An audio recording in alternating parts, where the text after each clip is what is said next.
تا حالا فکر کردی وقتی دست دنده رو از روی دی میذاری روی پی داخل گیربکس چه اتفاقی میفته؟ یه قطعه کوچیک وجود داره که مثل فرمانده کل سیستم هیدرولیک گیربکس میمونه. بهش منوال والو یا سلکتور والو هم میگن. و جالبتر این که این تنها سوپاپ یا شیریه که خود راننده مستقیما کنترلش میکنه. امروز هم قراره ببینیم این قطعه چجوری کار میکنه و آخر ویدیو هم یه راز جالب درباره خودروهایی که با آپشن استارت آپ مجهز هستن میگم که احتمالاً تا حالا جایی نشنیدی. منوال والو یا سلکتور والو چیه؟ داخل گیربکس اتوماتیک ده‌ها سوپاپ یا شیر مختلف وجود داره که همشون با فشار روغن کار میکنن. گیربکس‌های قدیمی و گیربکس‌های جدیدتر هم میرسیم. اما بین همه سوپاپ‌ها یا شیرها فقط یه دونه هست که راننده مستقیما دستور حرکتش رو صادر میکنه. یعنی راننده اون رو فعال میکنه، اون رو جابجا میکنه و غیره. همون منوال والو یا شیر دستیه. وظیفه این شیر خیلی ساده ولی فوق‌العاده مهمه. پمپ گیربکس روغن رو با فشار تولید میکنه، اما این منوال والو هست که تصمیم میگیره این فشار روغن به کدوم قسمت بره. مثلا کدوم کلاچ ها فعال بشن، کدوم باند ترمز ها درگیر بشن یا فشار به کدوم شیرهای تعویض دنده ارسال بشه.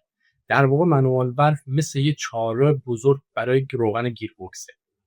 وقتی شما دست دنده رو جابجا میکنید این حرکت از طریق یه لینک مکانیکی یا کابل به داخل گیربکس منتقل میشه. منوال والو هم دقیقاً به همون اندازه که دست دنده حرکت میکنه یا جابجا بشه.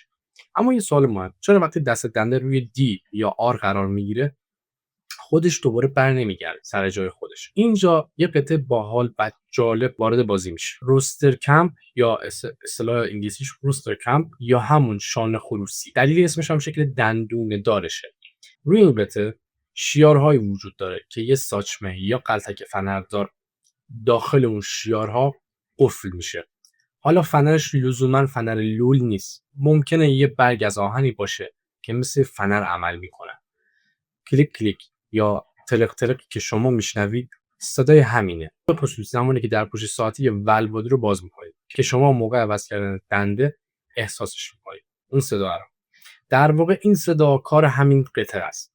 روستر کم باعث میشه منوال والو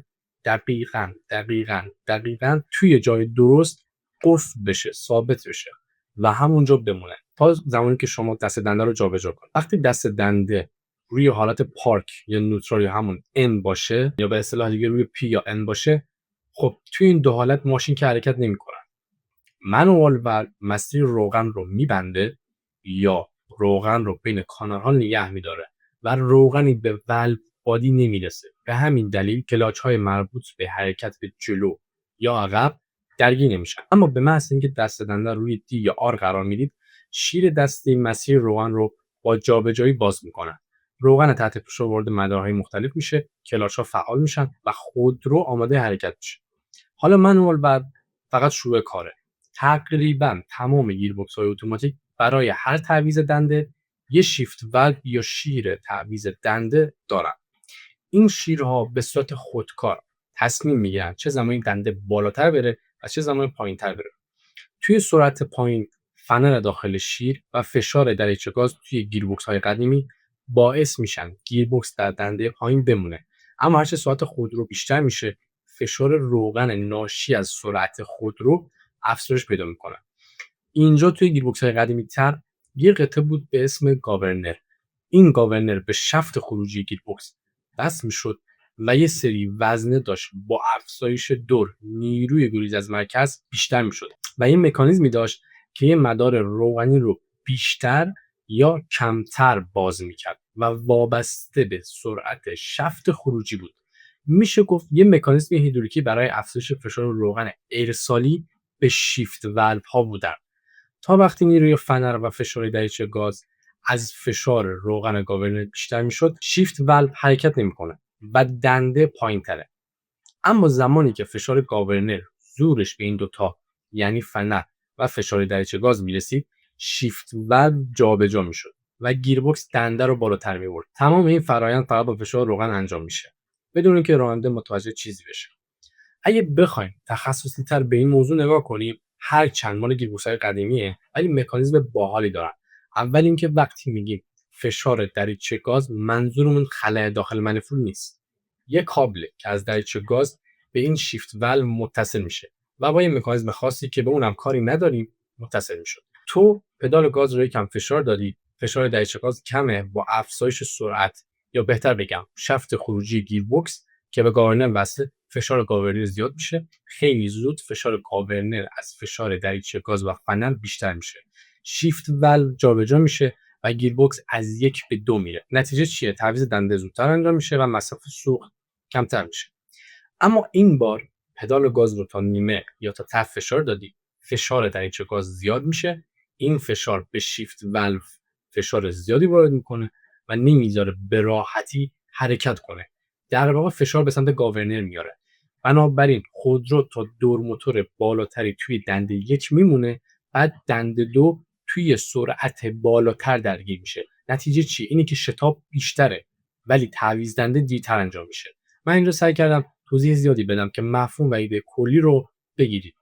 یه سری از گیربکس‌های خیلی خیلی نادر و کمیاب هم هست مکانیزمش برعکس این عمل میکنه، یعنی با فشار خلأ داخل منیفول این کار انجام میده.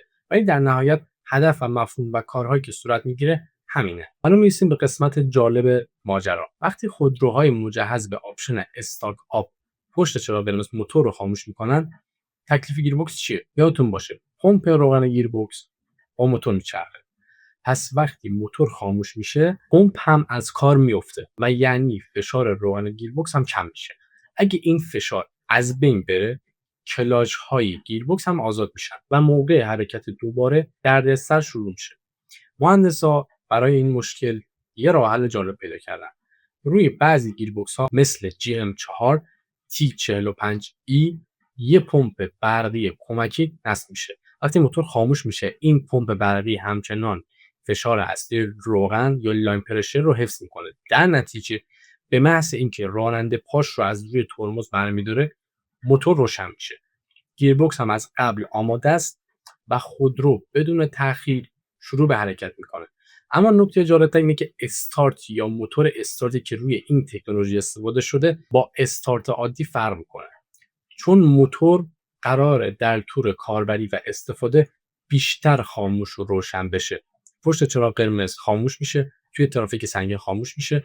پس از موتورهای استارت‌های تقویت شده به اسم انهانسد استارت موتور استفاده شده. این استارت برای 50,000 بار استارت زدن طراحی شده، در حالی که یه استارت معمولی حدود 5,000 بار میتونه استارت بزنه. دمتون گرم که ویدیو رو نگاه کردید. خیلی ممنونم.